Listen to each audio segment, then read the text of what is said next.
जम्मू कश्मीर में कठुआ के राजबाग में आतंकी हमला, मुठभेड़ में 2 आतंकी ढेर, मुठभेड़ खत्म, सेना का सर्च ऑपरेशन जारी। उनको न्यूट्रलाइज किया है। We have killed both the militants.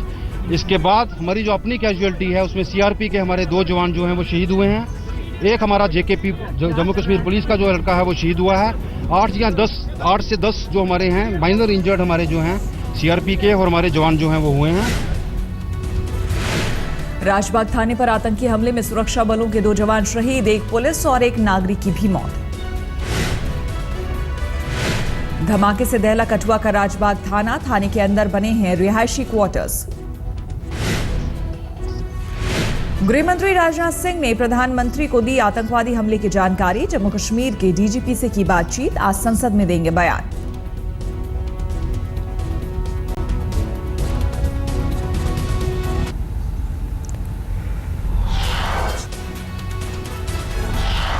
Omar Abdullah ने ट्वीट कर सुरक्षा बलों को किया सलाम, कहा सीमा पार से घुसपैठियों ने आतंकवादी कार्रवाई को दिया अंजाम।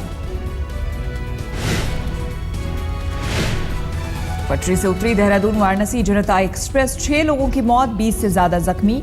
रायबरेली के पास बचरावा में हुआ हादसा, कई लोगों के फंसे होने की आशंका।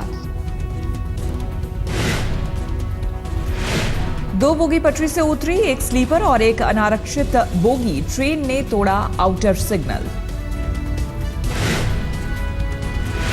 तक जो जानकारी उस हिसाब से 4 लोगों के बारे में जानकारी मुझे मिली है और उसमें जांच के आदेश दे दिए गए। रिलीफ वैन हमारी वहां पहुंचने वाली है, बाकी विस्तृत जानकारी आने पर आपको बताया जाए। यूपी सरकार ने किया मुआवजे का ऐलान, हादसे में मरने वालों के परिजनों को 2 लाख और घायलों को 50,000 का मुआवजा।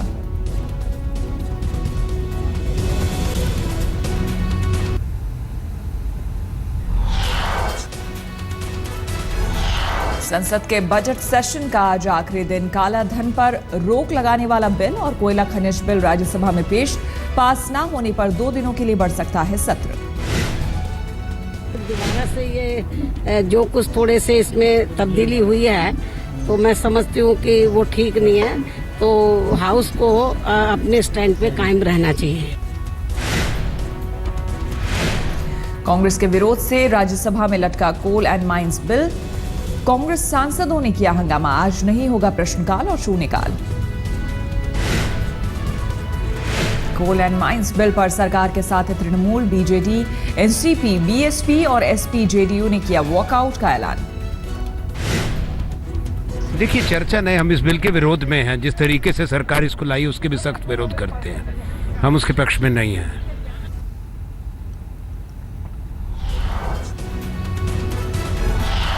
राजस्थान के कोटा में बारिश और ओले से फसलों की हुई बर्बादी का जायजा लेंगी सोनिया गांधी, दोपहर 1:30 बजे पहुंचेंगी कोटा, कल भिवानी, रेवाड़ी और झज्जर जिले का करेंगे दौरा।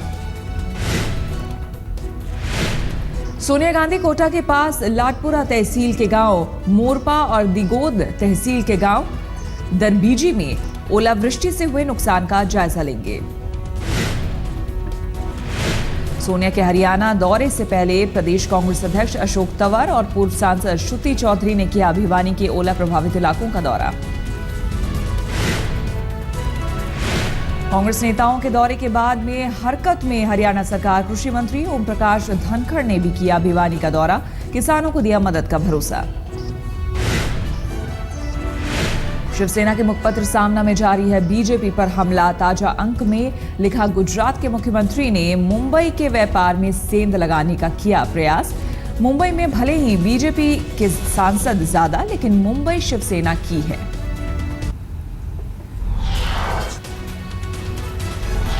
उत्तर पूर्वी राज्यों में पांव फैलाने की तैयारी में बीजेपी, पार्टी अध्यक्ष अमित शाह संग बैठक में तैयार किया गया विकास का रोड मैप। भी थोड़े से पिछड़े हुए प्रदेश हैं या जहां पर उस गति से विकास नहीं हुआ जिस गति से अपेक्षित था, भले ही वो उत्तर पूर्व के 8 राज्य हैं, भले ही वो जम्मू कश्मीर है, वो प्रधानमंत्री की प्राथमिकताओं में भी हैं और उनकी विजन का भी एक हिस्सा है। ममता बनर्जी के बाद अब बिहार के सीएम नीतीश कुमार करेंगे प्रधानमंत्री नरेंद्र मोदी से मुलाकात। बिहार की आर्थिक समस्या को लेकर जल्द होगी मीटिंग। अपनी सरकार का फैसला रद्द किए जाने पर बिहार के सीएम नीतीश कुमार पर बरसे पूर्व सीएम जीतन राम मांझी। कहा, अगर उनके फैसले लागू होते तो क्या बिहार में भूकंप आ जाता। किसानों को हम 5 एकड़ जमीन धारण करने वालों को बिजली बिल माफ करने की बात किया, निर्णय लिया। क्या इस निर्णय से कोई भूकंप आ जाता बिहार में? क्या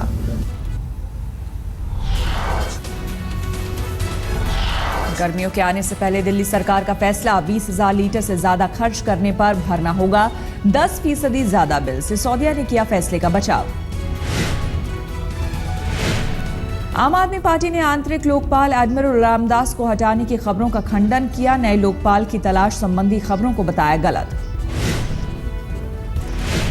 महाराष्ट्र विधान परिषद के सभापति का चुनाव आज। सूत्रों की खबर, कांग्रेस शिवसेना कर सकती है निर्दलीय श्रीकांत देशपांडे का समर्थन। कांग्रेस के सभापति को हटाने में एनसीपी का बीजेपी ने दिया था साथ।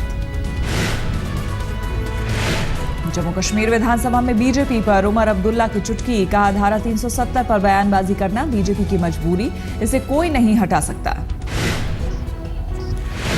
बीजेपी की तरफ से आर्टिकल 370 पे खामोश होना कोई बहुत बड़ा तोहफा है। ये इनकी मजबूरी है जनाब। ये आर्टिकल 370 को इस रियासत से हटा नहीं सकते। आईएएस डी के रवि की संदिग्ध मौत के मामले में सीबीआई की जांच होगी। कर्नाटक सरकार ने सिफारिश से इनकार किया। कांग्रेस अध्यक्ष सोनिया गांधी ने मुख्यमंत्री सिद्धरमैया को चिट्ठी लिखकर सीबीआई जांच की सिफारिश को कहा था। कर्नाटक सरकार के फैसले पर कांग्रेस में गुटबाजी की खबर। सूत्रों के अनुसार पर्यटन मंत्री आरबी देशपांडे, स्वास्थ्य मंत्री खादेर, कानून मंत्री जयचंद्र सीबीआई जांच के पक्ष में थे। नादिया गैंगरेप की पीड़ित नन को रानाघाट अस्पताल से मिली छुट्टी। अज्ञात जगह पर किया गया शिफ्ट। डॉक्टर्स के अनुसार हालत स्थिर।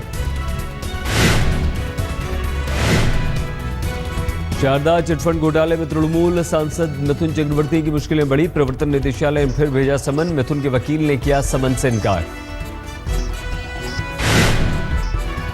घरेलू हिंसा केस में राजेश खन्ना की बेटी रिंकी को राहत। अनीता आडवाणी ने निचली अदालत से वापस लिया मामला। डिंपल ट्विंकल अक्षय कुमार को नहीं कोई राहत।